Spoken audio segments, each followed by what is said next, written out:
Party के राष्ट्रीय अध्यक्ष श्री उदय सिंह जी हैं उपस्थित। आप लोग को यदि कोई प्रश्न हो तो स्वागत है।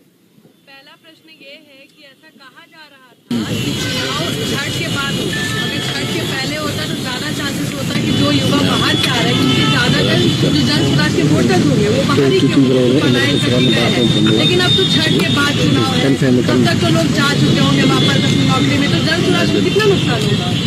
ऐसा प्रतीत होता है कि तिथियों को जानबूझकर ऐसे समय में रखा गया है कि इनका मानना है कि जो बाहर से आएंगे वो चले जाएंगे, लेकिन हम लोगों का मानना है कि जो लोग बिहार के बाहर हैं और यहाँ आएंगे वो अपने 10 दिन की नौकरी कमाई सब कुछ गंवा कर यहाँ रहेंगे, और जो ये सरकारी पक्ष या इलेक्शन कमीशन की मंशा है कि वो लोग चले जाएंगे और तब वोट होगा, ऐसा नहीं होने वाला है।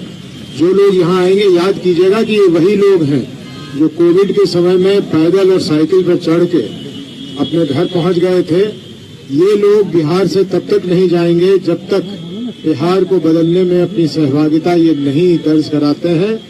और हमारा मानना है कि एक भी वो व्यक्ति जो दिवाली और छठ के समय में यहाँ आएगा, वो एक भी व्यक्ति ऐसा नहीं होगा जो बिहार से चला जाएगा बिना अपने मत का प्रयोग किए हुए। 6 तारीख को शरद कार्तिक पूर्णिमा है, 6 तारीख का वोटिंग है, क्या इसका प्रभाव पड़ेगा? ये जो भी करना चाहे, बिहार के लोगों ने मन बनाया है कि अपने मत का प्रयोग करेंगे, बिहार में बदलाव करेंगे, एक अपने लिए अपनी व्यवस्था बनाएंगे, और ऐसे ये जो भी रोड़े अटकाना चाहें, हमें नहीं लगता कि ऐसा कुछ होने वाला है। बिल्कुल मतदान शांतिप्रिय ढंग से और बहुत भरपूर मत में होगा।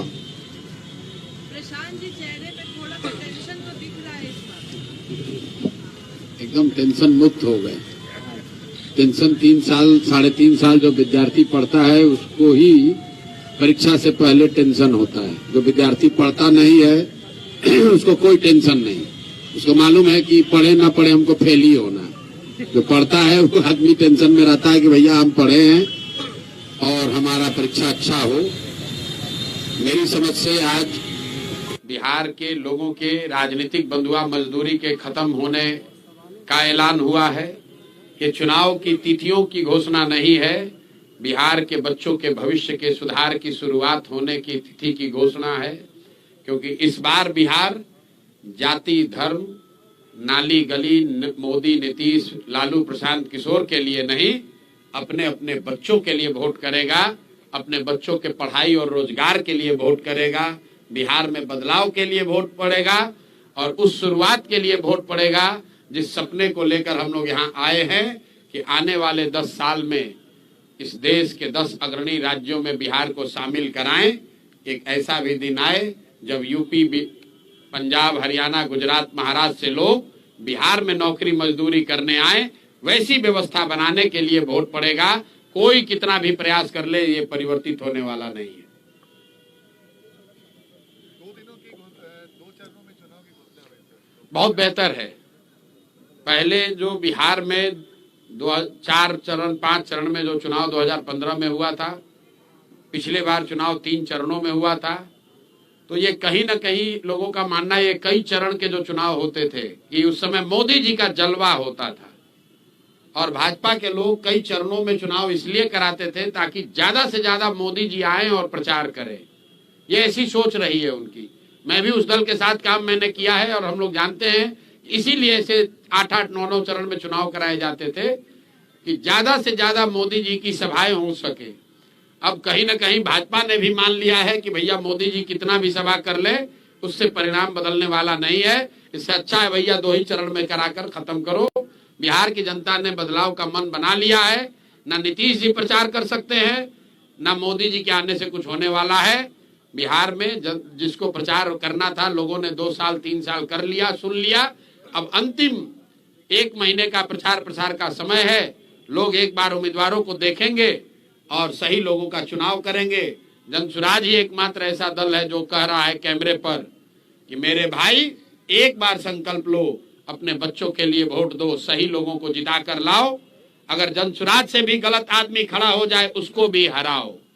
हर हालत में इस बार बिहार के लोगों को संकल्प लेना है कि अच्छा आदमी ही जीतना चाहिए। जन सुराज जीते या न जीते, भाजपा जीते या न जीते, मोदी, प्रशांत किशोर, नीतीश, लालू जीते या न जीते, बिहार जीतना चाहिए, बिहार के बच्चे जीतने चाहिए। इसलिए कोई गलत आदमी को वोट मत दो। अगर वोट दोगे तो याद रखना अगले 5 साल इसी भ्रष्ट व्यवस्था के साथ जीना पड़ेगा। बच्चों को बेरोजगार होना पड़ेगा, युवाओं को बाहर मजदूरी करनी पड़ेगी। मेरे भाई, जो बोओगे वो काटोगे। तो ये मौका है बुआई का। बढ़िया लोगों को जिताइए, जो अच्छा लगता है उसको जिताइए, तभी आपका और आपके बच्चों का जीवन सुधरेगा। बिहार में आम आदमी पार्टी ने अपने उम्मीदवारों की पहली सूची जारी कर दी है। आपसे पहले बाजी मार ली आम आदमी पार्टी ने। अब ये कोई पार्टी है? बहुत लोग, बसपा वालों ने भी जारी कर दिया है, मीम वालों ने भी जारी कर दिया है। भाई, यहाँ 3 सीधा त्रिकोणीय मुकाबला है। लोग महागठबंधन के उम्मीदवारों के बारे में पूछ रहे हैं, लोग एनडीए के उम्मीदवारों के बारे में पूछ रहे हैं, और उससे बढ़कर लोग जनसुराज के उम्मीदवार का इंतजार कर रहे हैं। बाकी जितने लोग हैं उसका कोई मतलब नहीं है। 100 में 90-95 वोट इन्हीं 3 गठबंधनों में बंटना है, इन्हीं 3 पार्टियों के बीच में बंटना है। तो लोगों को चुनाव करना है, लोगों ने तय कर लिया बदलाव करना है। तो भैया, भाजपा एनडीए तो गई, अब उनको चुनना है कि यार तो 15 साल की जंगल राज की व्यवस्था को वापस लाना है, आखिर नई व्यवस्था जनसुराज को बनाना है। निर्णय जनता को करना है। इस चुनाव को प्रशांत किशोर कितना चुनौतीपूर्ण मानते हैं? प्रशांत किशोर सारे चुनाव को चुनौतीपूर्ण मानते हैं। पढ़ाई, परीक्षा, चुनाव, युद्ध, ये इसको कम चुनौतीपूर्ण मानने वाले लोगों की हमेशा हार होती है। हम लोग सारे जो भी सामने चुनौती है उसको सीरियसली लेते हैं, उसके लिए ईमानदारी से प्रयास किया है, और जो प्रयास किया है वो समाज के सामने है, अब समाज पर है। अब हमारा जो प्रयास था वो करीब करीब अंतिम चरण में है। जनसुराज का प्रयास अंतिम चरण में है। अब प्रयास के ऊपर विचार करके वोट देने का काम बिहार की जनता को करना है। जीत हार प्रशांत किशोर की नहीं होनी है, जीत हार जनसुराज की नहीं होनी है, जीत हार बिहार के लोगोों की सोच की होनी है कि आप अगर अच्छे लोगों के साथ खड़े हैं कि आप गलत भ्रष्टाचारियों, लुटेरों के साथ रहना चाहते हैं, बिहार की जनता को तय करना है।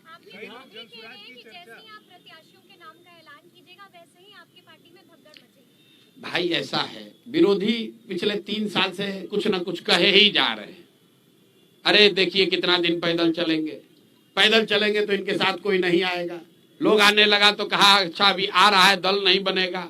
दल बन गया तो कहा अब बिखरने वाला है। जब दल में भीड़ आ गया तो कह रहा है भीड़ आ रहा है लेकिन वोट नहीं करेगा। जब भीड़ आ गई तो उसके बाद फिर कहने लगा कि अरे भैया इनको प्रत्याशी नहीं मिलेगा। जब उनकी आशा अपेक्षा से ज्यादा प्रत्याशियों की भीड़ लग गई तो कहता इतना ज्यादा प्रत्याशी है कि अब विस्फोट हो जाएगा। एक भी आदमी कहीं छोड़कर नहीं जाएगा, आप चिंता मत कीजिए। कई लोग जनसुराज की जब भी चर्चा कर रहे हैं तो इस तौर पे कर रहे हैं कि जनसुराज जो है वो नुकसान पहुंचाएगा।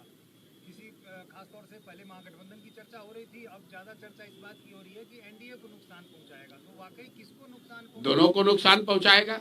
गणित आप समझ लीजिए, पिछली बार दोनों गठबंधन को मिलाकर 72% वोट पड़ा है। तो जितने आप लोग पत्रकार अनुभवी लोग हैं जो ये कह रहे हैं कि जगह नहीं है, तीसरे का विकल्प का जगह कहाँ है, तो आप समझिए कि पहले तो भाई दोनों गठबंधन को मिलाकर 72% वोट पड़ा है, मतलब 28% लोगों ने तो पहले से ही इनको नकारा हुआ है। तो उस 28% का एक बड़ा वर्ग जो है वो जनसुराज को वोट करेगा। और दूसरा, मेरा जो सबसे बड़ा आलोचक है, आपकी गणना को ही मान ले कि भैया दोनों का वोट थोड़ा थोड़ा काटेगा। मान लीजिए आपका जो भी गणना, हमारे पास तो थर्मामीटर है नहीं कि बता दें किसका कटेगा कितना, लेकिन इतना तो सब मान रहे हैं कि दोनों का कुछ ना कुछ नुकसान होगा, किसी का ज्यादा थोड़ा किसी का कम। अगर दोनों दल का 10-10% भी नुकसान हुआ तो उसमें जोड़ दो भैया 28% और 10-10% दोनों का काट दीजिए, कहानी खत्म। आपको लग रहा है कि भैया ये अरे ये कैसे होगा, हमको दिख रहा है कि इससे आसान तो कुछ है ही नहीं। आप लोग कह रहे हैं भैया इनका MY समीकरण है, और आप यही कह रहे हैं कि ना भैया 10 में एगो दूगो तो MY समीकरण वाले लोग भी आपको वोट दे रहे हैं। 2-3 मुसलमान यादव भी तो जनसुराज को वोट दे रहा है। तो भैया अगर 2-3 मुसलमान और यादव वोट दे रहा है तो 10% वोट उनका गया। आप कह रहे हैं एनडीए का ज्यादा कट रहा है तो 10% से ज्यादा उनका जोड़ दीजिए, 28% और 10% जो कटा महागठबंधन का और एनडीए का जितना कट रहा है वो जोड़ लीजिए, आपको पता चलेगा कि जनसुराज को कितना वोट आएगा। हमने आपको कहा कि हमको गाली देने के नजरिए से बहुत लोगों ने कहा कि ये वोट कटवा पार्टी है। हम कहते हैं हम, ये हमारा मेडल है कि हम वोट कटवा पार्टी हैं, दोनों का इतना काटेंगे कि दोनों कट के साफ। प्रशांत जी, आप चिराग पासवान की तारीफ करते हैं, चिराग पासवान आपकी तारीफ करते हैं, तो क्या कहीं आने वाले दिनों में बीच में खिचड़ी तो कोई नहीं पक रही है?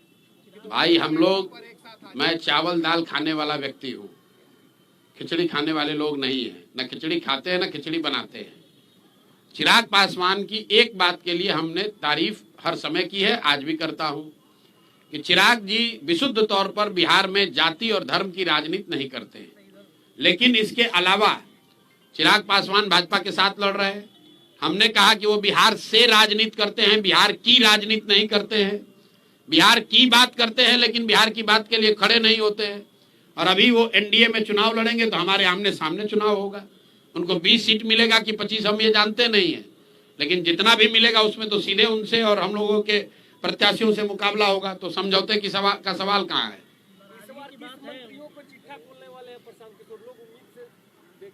यार लोग चुनाव देख रहे हैं कि चिट्ठा खोलना देख रहे हैं? अब देखिए प्रशांत किशोर की जनसुराज की ताकत। चुनाव से ज्यादा इस बात की लोगों को चिंता है कि प्रशांत किशोर किसका चिट्ठा खोलने वाले हैं। जो जो सबसे बड़े चोर है उनका चिट्ठा फिर खोला जाएगा। आप लोग भी कुछ खबर है तो दे दीजिए, आपका भी शामिल कर लेंगे उसी में। माननीय सांसद पप्पू यादव बताएं कि प्रशांत किशोर सबसे बड़े जातिवादी नेता हैं। सब व्यक्ति के का जवाब देना जरूरी नहीं है। प्रशांत जी, आप कई बार कह चुके हैं कि पहले लड़ाई एनडीए और जनसुराज के बीच में, अभी भी कह रहे हैं। अभी आपने कहा कि एनडीए चली गई, अभी भाजपा अरे भाई चली गई मतलब हारना निश्चित है, इसलिए कि उनका डिनोमिनेटर वोट का बड़ा है।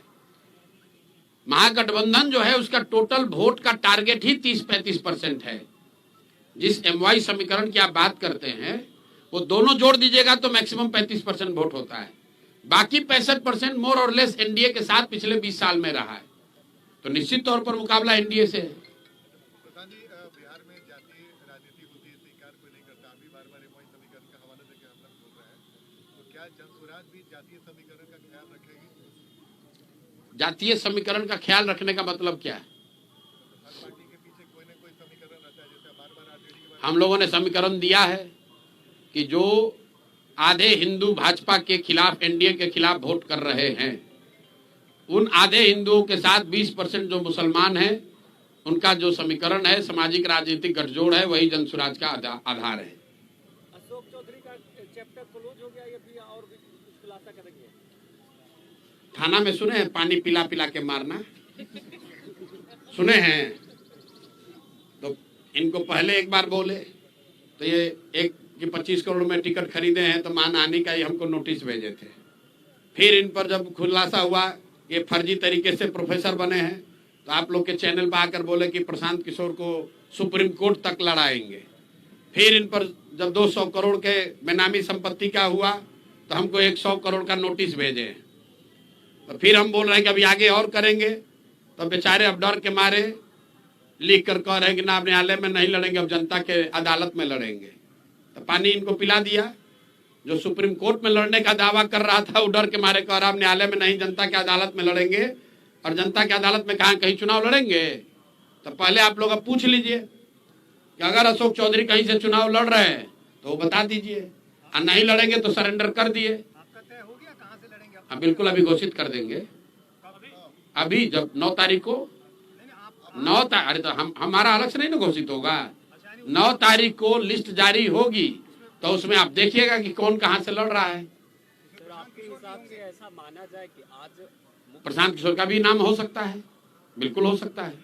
मुख्यमंत्री ने आज पटना मेट्रो का उद्घाटन किया, आज उनका ये लास्ट उद्घाटन होगा? लास्ट उद्घाटन है नवंबर में, 9 दिसंबर तक। अगला हमने बहुत दिन पहले बोला है, इस बार जब मकर संक्रांति के दिन बोला था कि ये लास्ट दही चूड़ा आप खा रहे हैं एक अन्य मार्ग पर, आगे खाने को नहीं मिलेगा। मेट्रो स्टेशन अच्छी तरीके से लिख लीजिए इस बात को, अगला दही चूड़ा नीतीश कुमार एक अन्य मार्ग पर नहीं खाएंगे। अगर खाएंगे तो आप आकर हमसे पूछ लीजिएगा। एक जमाने में आज प्रशांत किशोर बोलते हैं तो पूरा देश सुन रहा है। नहीं तो वोट भी मिलता था उनको, आपको भी पूरा देश सुन रहा है, आपको भी उसी हिसाब से वोट मिलेगा। देखिए, लालू जी क्या बोलते थे, क्या सुनता था, कौन सुनता था, ये मैं नहीं जानता हूँ। मैं ये जान रहा हूँ कि जो जनसुराज कह रहा है, जो प्रशांत किशोर कह रहे हैं, वो लोग इसलिए सुन रहे हैं कि लोगों की जिंदगी से जुड़ी हुई बात हम लोग कह रहे हैं। हम लोग जाति धर्म की बात नहीं कर रहे हैं। आप लोग यहाँ पत्रकार हैं, आपने कोई बिहार का चुनाव देखा जहां पर इतनी सरकारी घोषणा हुई हो? चुनाव के पहले सरकार ने तिजोरी खोल दिया, हर आदमी को एक तरह से सरकारी तरीके से घूस देने का कोशिश किया है। प्रशांत किशोर 1 साल से कह रहे हैं भैया चुनाव आएगा, नेता और सरकार पैसा देगी, 500, 1000, 2000, 5000 रुपया जो पैसा दे पैसा ले लो, लेकिन इससे संतुष्ट नहीं होना। अपने बच्चों के लिए रोजगार, पढ़ाई मिले उसका जुगाड़ कर लेना मेरे भाई। 10,000 रुपया दिया है, 1 महीना में खत्म हो जाएगा, लेकिन बच्चे को रोजगार मिलेगा, जीवन सुधर जाएगा। तो नीतीश कुमार की जो सरकार है, ये जनता से 5 बरस लूटा है और उसी लूट के पैसे से 2000, 4000 रुपया दे के फिर वोट खरीदने की कोशिश कर रहे हैं। कहीं कोई माहौल नहीं है। लाखों करोड़ रुपया सरकार ने बांट दिया, फिर इतना होने के बाद तो हर जगह नीतीश होना चाहिए था। कोई कहीं चर्चा नहीं है, सिर्फ और सिर्फ एक ही बात अभी लेकर बैठे हुए हैं कि जातीय समीकरण है, लालू जी के डर से हमको वोट पड़ जाएगा। इसके अलावा कहने के लिए कुछ नहीं है उनके पास। प्रचार भी नहीं करने को तैयार है। 2 चरण में चुनाव हो रहा है। यही भाजपा वाले 2015 में 5 चरण का चुनाव कराए थे, 1.5 महीना चुनाव चला था। अब इतना भी विश्वास नहीं है कि मोदी जी के आने से वोट बदलेगा, तो कहता है चलो भाई जल्दी करा के निपटाओ। प्रशांत जी, माना जाए 2026 में प्रशांत किशोर एक अन्य मार्ग पर दही चूड़ा खाएंगे, उसका आयोजन करेंगे। प्रशांत किशोर खाए या ना खाए, नया मुख्यमंत्री दही चूड़ा खाएंगे। बिहार में जनसुराज का मुख्यमंत्री एक अन्य मार्ग पर बैठ के दही चूड़ा खाएगा और आपको भी निमंत्रित किया जाएगा, क्योंकि वो नीतीश कुमार का काल नहीं होगा कि मुख्यमंत्री आवास जो है वो सिर्फ उनके और उनके भूंजा पार्टी के लिए नहीं है, वो जनता के लिए है। सब आपको भी आमंत्रित करेंगे, आप भी आकर खाइएगा। अब ये किसने बताया? अभी तो आप लोग कहे कि हम लोग को वोटें नहीं मिल रहा है, अभी आप मुख्यमंत्री का चेहरा पर आ गए। अरे भैया तस्वीर साफ अगर अभी बता दे कौन कौन चुनाव लड़ रहा है, तो 9 तारीख के प्रेस कॉन्फ्रेंस का क्या मजा रह जाएगा। तब 9 तारीख को देखिएगा कि कौन कौन लोग लड़ रहे हैं। प्रशांत किशोर के अलावा कई ऐसे लोग लड़ेंगे। Thank you so much for watching this video. Don't forget to like, comment, share, and subscribe.